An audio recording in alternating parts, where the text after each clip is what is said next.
ஆடி அமாவாசை மாதத்திற்கு ஒரு அமாவாசை என்று வந்தாலும் அதில் குறிப்பிடும்படியாக சிறப்பு வாய்ந்ததாக கூறப்படுவது ஆடி அமாவாசை, தை அமாவாசை, மகாளய அமாவாசை ஆகும். இந்த வருட ஆடி மாத அமாவாசை வரும் ஞாயிற்றுக்கிழமை வருகிறது.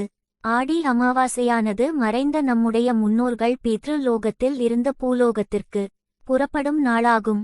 எனவே தான் தட்சிணாயன புண்ணிய காலத்தின் முதல் அமாவாசையான ஆடி அமாவாசை சிறப்பு வாய்ந்ததாக கருதப்படுகிறது.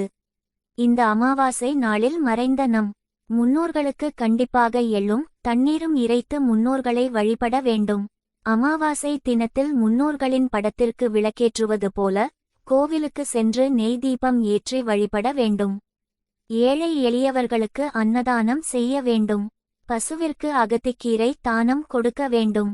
எது எப்படி இருந்தாலும் நமது பித்ருக்கள் கடவுளின் திருவடிகளை அடைந்து விட்டாலும் இவர்களின் ஆசிகள் என்றும் நம்மை வழி நடத்திக் கொண்டு இருக்கும் என்பதில் எவ்வித சந்தேகமும் இல்லை.